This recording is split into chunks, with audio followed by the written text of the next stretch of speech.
So we have a comment here from Hamid Reza, says, please cover the JCPOA agreement. Where is it going? I don't usually flex, but I must say the truth. And this is, I mean, this channel, me, I'm one of the only people who's covering the Iran nuclear deal, like actually on the ground, independently. And I have a whole playlist on the channel. And this is easily, I mean, one of the biggest foreign policy domains, right? No question. Now, the whole thing,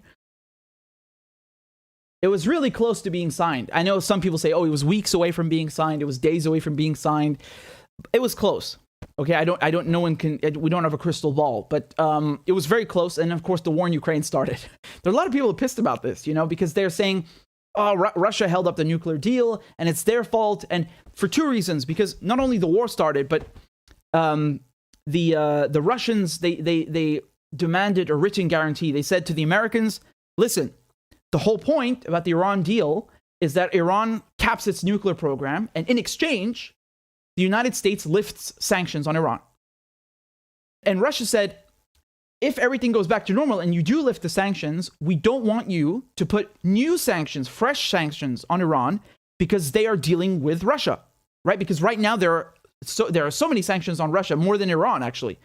So on Russia, there are well over 5,500 sanctions. And so the idea is that if you, as a country or a company, you have business dealings with Russia, you will get sanctioned too. That's the whole idea. That's how they isolate countries, right? So you basically turn Russia into a pariah. And the Russians, they wanted a guarantee that Iran will not be punished with the secondary sanctions for having ties with the Kremlin. And the Americans were like, fuck you, no. I mean, I understand slightly their position, because this has nothing to do really with the nuclear deal. It's sort of an extra thing. But it makes total sense, because, again, why do you think they've been negotiating this for eons? I mean, the original deal, and then now for the last year. I'm telling you, I'm covering this thing very closely. They're really, really trying hard. So I don't think it's fair to say the Russians are trying to sabotage the deal. That's bullshit. The Russians tried harder than anyone to make sure the deal succeeds, right? Again, I'm not saying the other parties, because there's many of them. I'll count them in a second for you, but that they weren't trying. But the Russians really one of the most. They wanted this to succeed. So I don't think it's fair to say, oh, they're sabotaging it or something. No, it's just a protection, because if the deal is back to normal and then Iran is hit like that, I don't know, and that wouldn't be fair. Now, on the other hand, the Iranians are saying some other things, for example, that weren't resolved. So in Iran, there's the Islamic Revolutionary Guard Corps, the IRGC. And the IRGC is designated in the United States as an FTO. FTO means Foreign Terrorist Organization, okay? Those are sanctions. That's what it means. And Iran is demanding that the United States lifts the IRGC from this FTO list. So they want the IRGC delisted as a terrorist organization. And this is of course this is a really, really big deal.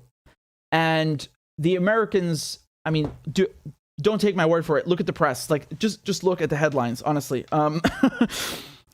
People are really, really angry about this in the media. Chairman of Joint Chiefs opposes delisting Iran's IRGC as terrorist organization. Delisting the IRGC as a terror group would send a terribly wrong message, says Israel's ambassador. I mean, okay, Israel is going to say that. We know that. Top general says that Iran's Quds force should stay on the terrorist list. I mean, it's not just officials from Israel and the US saying that. It's also in the media. This is kind of like, no, you're giving Iran too many concessions and blah, blah, blah. My point here, I just want to go back to what I was saying, is that I don't think it's 100% fair or correct, factually correct, to say that, oh, it's just the Russian demand that was holding up the deal. This is also a big point of contention. That's why it's still being discussed. Remember when they tell you, oh, Donald Trump is so different from Biden, and the Democrats and Republicans are not the same? No, they are exactly the same. They both support this, right? So, obviously it's true that this is sort of an improvement based on Trump's behavior, but you cannot say that the Biden administration haven't been dragging their feet. it's the Iran deal is still not in place. We've gone through 2021. We're in 2022. A lot of people were saying, oh, you see, Russia's blocking the deal and they are sabotaging the deal. That's not true. The terrorist label is the biggest point right now. I don't know what's going to happen, man. I don't have a crystal ball, but a lot of people are quite pessimistic now because there's both these issues. I think, honestly, the IRGC thing is a much bigger sticking point because, the idea that, okay, we'll give Iran an exemption, even as unlikely as that sounds, it's still more likely than the IRGC thing because there's really fundamentally no difference between Republicans and Democrats. When it comes to foreign policy and how they treat Iran, you saw Trump stealing Iranian fuel on the way to Venezuela, and Biden did the same thing, and they both sold it off. Like, that's piracy, literally piracy. You're stealing a cargo and then selling it for money. There's no difference between them. Same sanctions, same everything. So I'm not surprised one iota when they say there's bipartisan support in Washington to keep this label. Do you see how they are no different from Trump and Pompeo? It's the same gang at the end of the day. It's really the same gang. And their idea here, what they're saying is that, well, look, this label, this terrorist label, it's outside the purview of the nuclear deal. Is it really?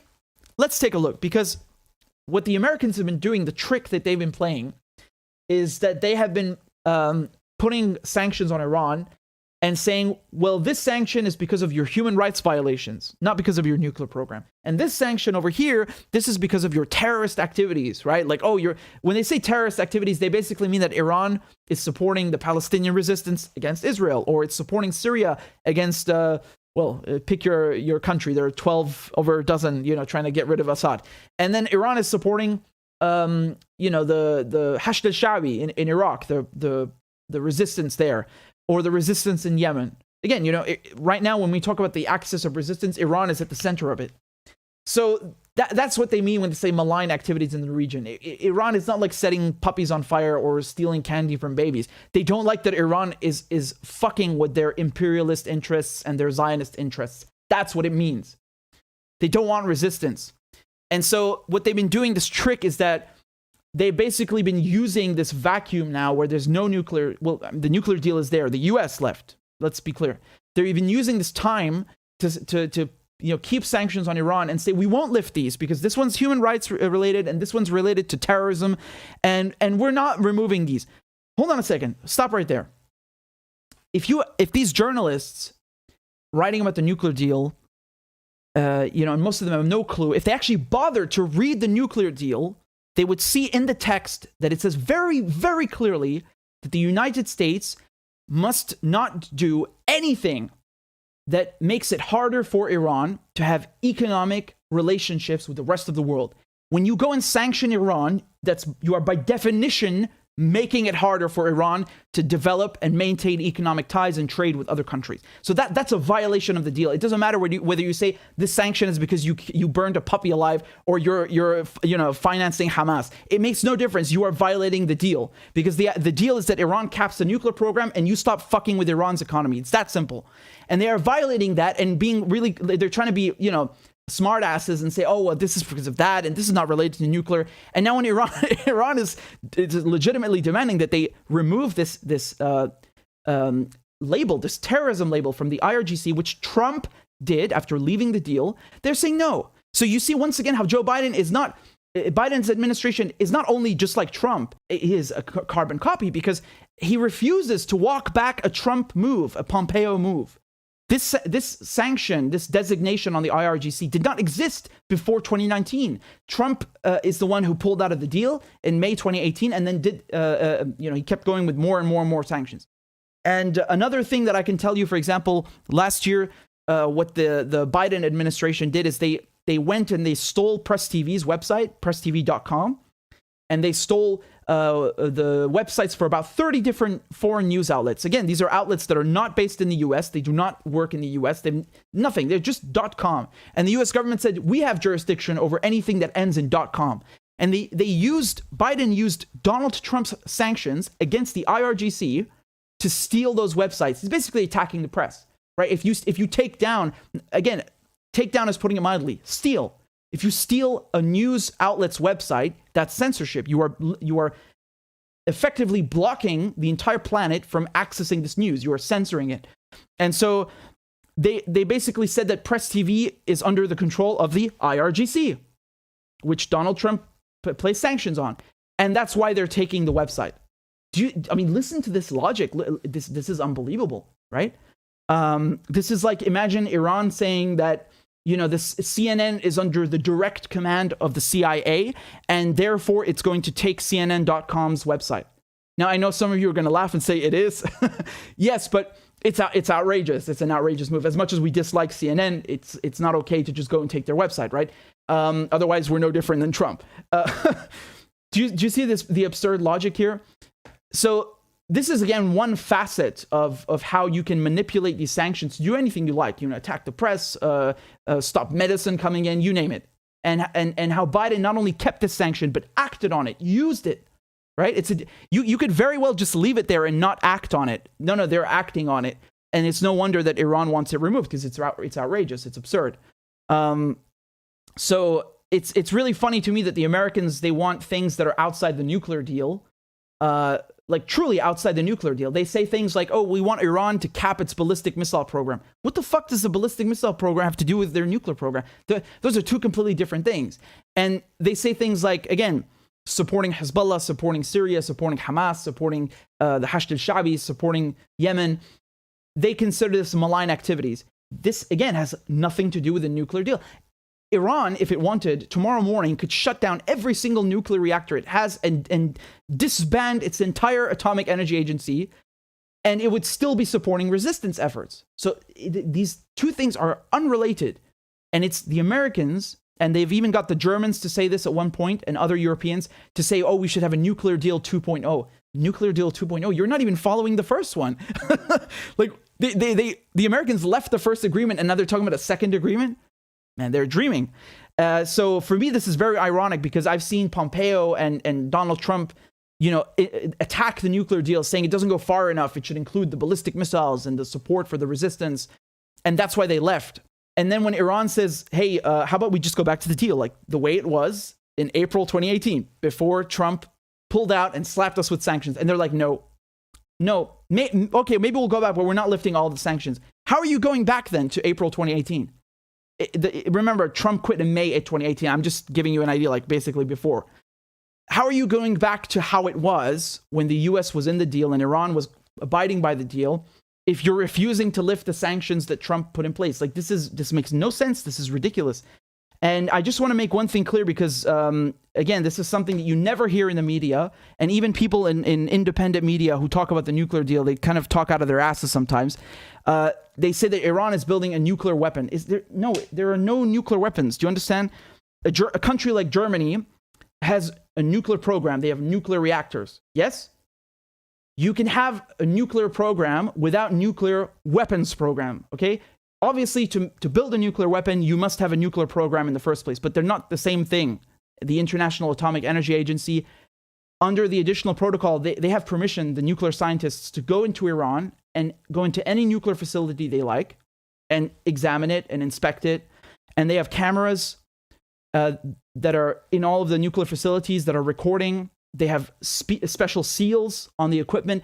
There's no fucking way that the Iranians are building a weapon without the IAEA knowing. Everybody would know. There's no way to hide this. It's impossible. Again, Scott Ritter, on the channel here, we spoke in detail about why it's impossible to hide that, if you want to go look.